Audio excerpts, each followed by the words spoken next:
नमस्कार मेरे प्यारे मित्रों, आप सब कैसे हैं? आशा करता हूँ आप सभी लोग अच्छे होंगे। मित्रों, आज हम आपके बीच में बात करने आए हुए आप लोगों ने आमतौर पे सुना होगा कि ट्रांसफार्मर। आज हम जानेंगे ट्रांसफार्मर क्या है। हमारे घरों में जो सप्लाई आती है वो ट्रांसफार्मर के थ्रू ही आती है हमारे घरों में। या बिजली का जनरेशन होता वहाँ भी जनरेटर एंड फिर वोल्टेज को स्टेप अप करते हैं। तो साधारण भाषा में जाने कि ट्रांसफार्मर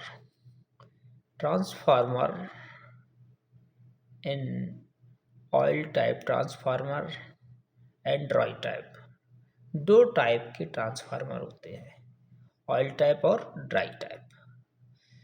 जो ओपन और खुले स्थानों पे लगे होते हैं वो हमारे ऑयल टाइप ट्रांसफार्मर होते हैं, और जो अंडरग्राउंड या सुरंग या किसी बिल्डिंग के बेसमेंट में लगे होते हैं वो हमारे ड्राई टाइप ट्रांसफार्मर होते हैं।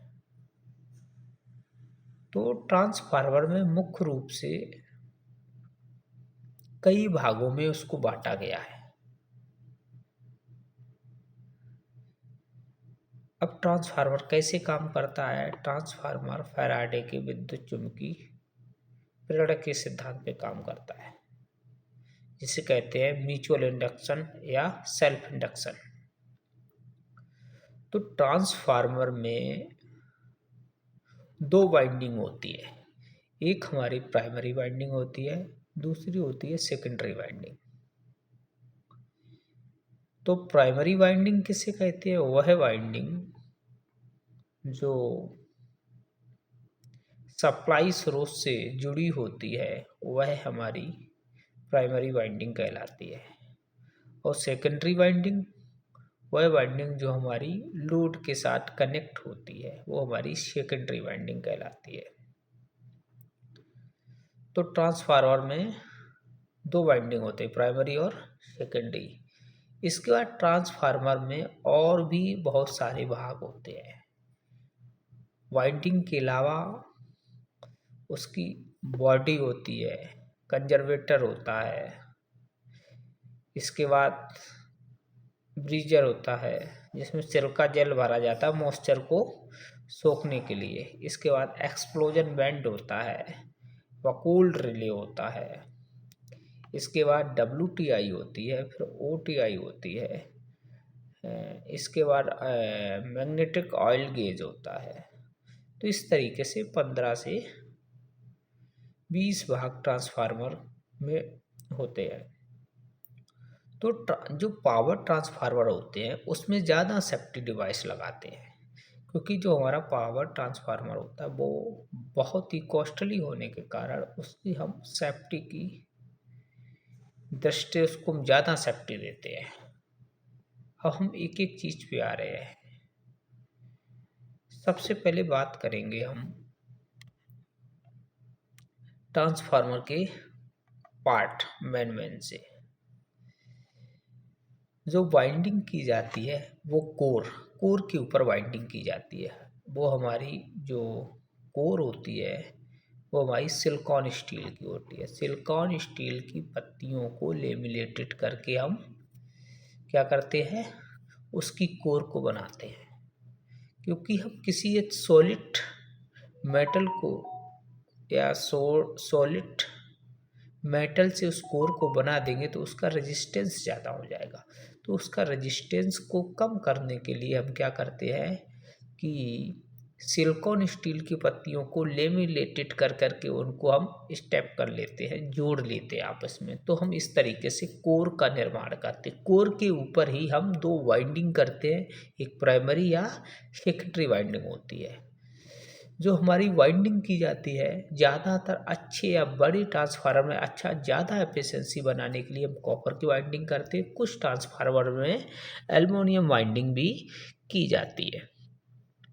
तो हमारी बात हो गई है वाइंडिंग की। इसके बाद ट्रांसफार्मर हमने बताया था ऑयल टाइप और ड्राई टाइप। जो ओपनली या मैदानी भाग में उपयोग किए जाते हैं वो हमारे ऑयल टाइप ट्रांसफार्मर होते हैं। उसमें मिनरल ऑयल या नेप्था ऑयल या हाइड्रोकेमिकल ऑयल का उपयोग किया जाता है। इसके बाद ट्रांसफार्मर में जो सेफ्टी होती है, एक होता है कंजर्वेटर। कंजर्वेटर एक ड्रम आकार का ट्रांसफार्मर के ऊपर माउंटेड एक टैंक होता है। उसमें क्या होता है, जो बड़े ट्रांसफार्मर होते हैं तो जब हमारा ट्रांसफार्मर वर्किंग कंडीशन में होता है तो लोड के कारण उसमें क्या होता है, जो ऑयल होता है वो क्या होता है, एक्सपेंड होता है, उसका आयतन बढ़ता है। तो ऑयल जब हीट होता है तो पतला हो जाता है, तो वो ठंडा होने के लिए हमारे कंजर्वेटर में चला जाता है। तो कंजर्वेटर का काम होता है मुख्य जो ट्रांसफार्मर का ऑयल टैंक होता है उसकी पूर्ति को बनाए रखना और ठंडा होके वो मुख्य टैंक में आ जाता है। तो इसके बाद क्या होता है, ट्रांसफार्मर सेफ्टी के लिए हम एक बकोल रिले उपयोग करते हैं। तो बकोल रिले क्या होती है, ट्रांसफार्मर के अंदर इंटरनल फॉल्ट होने पर या इंटरनल गैस बनने पर वो एक मैकेनिकल ऑपरेटेड रिले होती है। उसमें दो फ्लोट्स होते हैं, ए और बी। ए फ्लोट के अंदर वो क्या करती, अलार्म जनरेट करती है वो ट्रांसफार्मर के अंदर। जब अलार्म जनरेट हम उसको रीसेट नहीं करते या उसको रीसेट नहीं करेंगे तो वो क्या करती है, थोड़ी देर बाद फिर क्या होगी, वो एसटी ब्रेकर को ट्रिप करा देती है। वकूल ले ले हमारी ट्रांसफार्मर को सुरक्षित रखने के लिए वो एसटी ब्रेकर बीसीबी को ट्रिप करा देता है। इसके बाद क्या होता है, हमारी एक होती है WTI और OTI। WTI हो गए वाइंडिंग टेम्परेचर इंडिकेटर। ट्रांसफार्मर को सुरक्षित टेम्परेचर तक हम उसमें दो अलार्म जनरेट करते हैं। तो जो हमारा पहला ट्रांसफार्मर जो ऑयल टाइप ट्रांसफार्मर होता है उसमें हम लोग क्या करते हैं, जो हमारा 90 सेंटीग्रेड टेम्परेचर पर हम ट्रांसफार्मर के अंदर अलार्म जनरेट करते हैं। यदि वो 97 से 100 सेल्सियस तक टेम्परेचर जाएगा तो हमारे एसटी ब्रेकर को ट्रिप करा देता है। तो वाइंडिंग को सुरक्षित रखने के लिए ट्रांसफार्मर की वाइंडिंग को जल ना सके उसको बचाने के लिए पहले हम 90 डिग्री सेल्सियस पे हम अलार्म जनरेट करते हैं और 100 डिग्री सेल्सियस पे हम एसटी ब्रेकर को ट्रिप करा देते, जिससे हमारा ट्रांसफार्मर की सप्लाई कट हो जाती है और ट्रांसफार्मर हमारा सुरक्षित हो जाता है। इसके बाद होता OTI, ऑयल टेम्परेचर इंडिकेटर। जो ट्रांसफार्मर में ऑयल होता है उसमें क्या होता है, 85 डिग्री सेल्सियस पे अलार्म जनरेट करते हैं। वो अलार्म जनरेट करेगा और 95 पे हमारा ट्रिप कर देगा, क्योंकि वाइंडिंग से ज़्यादा ऑयल का टेम्परेचर हो जाए। क्योंकि जो ऑयल उपयोग किया जाता है, जो सिंथेटिक ऑयल होता है ट्रांसफार्मर को कूलिंग करने के लिए, ट्रांसफार्मर को ठंडा करने के लिए, वाइंडिंग को ठंडा करने के लिए हम ट्रांसफार्मर ऑयल का उपयोग करते हैं।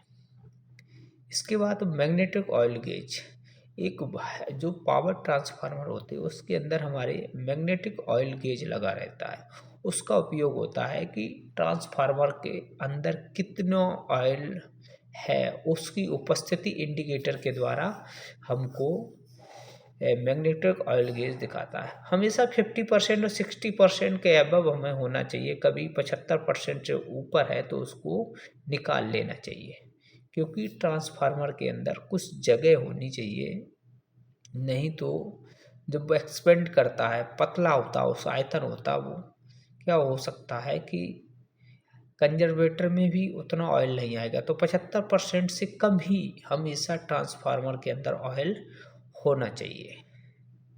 तो हम ट्रांसफार्मर की सेफ्टी की बात कर रहे थे। एक्सप्लोजन बैंड, एक्सप्लोजन बैंड का ट्रांसफार्मर के अंदर इंटरनल फॉल्ट होता है, एक बल्ब लगा रहता है। तो किट बॉल होता है, यदि उसके अंदर गैस ज़्यादा हो जाएगी तो वो क्या करता है, डायाफ्राम प्रेशर से उस बॉल को क्रैक कर देता है, मतलब तोड़ देता है और ट्रांसफार्मर को सुरक्षित बचा लेता है। या पीवीआर प्रेशर रिलीज वाल्व भी कहते हैं उसके अंदर, वो दोनों एक ही चीज़ है, एक्सप्लोजन बैंड या पीवीआर प्रेशर रिलीज वाल्व। इसके बाद क्या होता है कि ट्रांसफार्मर कैटेगरीज कर दिए गए हैं वोल्टेज के आधार पर। एक एक्स्ट्रा हाई टेंशन वोल्टेज जो हमारी 765 से 132 केवीए तक, हाई टेंशन आपका हो गया 11 से 33। इसके बाद लो मीडियम आपका हो गया, हमारा क्या हो गया 615 से 11 केवी तक, और लो वोल्टेज हमारा हो गया है जो हमारा 415 टू 220 के बीच में। तो इस तरह से ट्रांसफार्मर को कैटेगराइज किया गया है। तो आज की क्लास में हमने वर्बली बेसिक इन्फॉर्मेशन ट्रांसफार्मर के बारे में जानी। नेक्स्ट क्लास में हम ट्रांसफार्मर का सचित्र वर्णन करेंगे, उसका एक एक पार्ट को डीपली आपको एक सेफ्टी भी बताएंगे, वर्किंग भी बताएंगे, कैसे काम करता है, क्या काम होता है, कैसे ऑल इन्फॉर्मेशन। जुड़े रहिए। हमारा वीडियो आपको अच्छा लगे लाइक सब्सक्राइब करिए, हमको मोटिवेट करिए, हमारे साथ जुड़े रहिए अगली क्लास के लिए। नमस्कार, जय हिंद।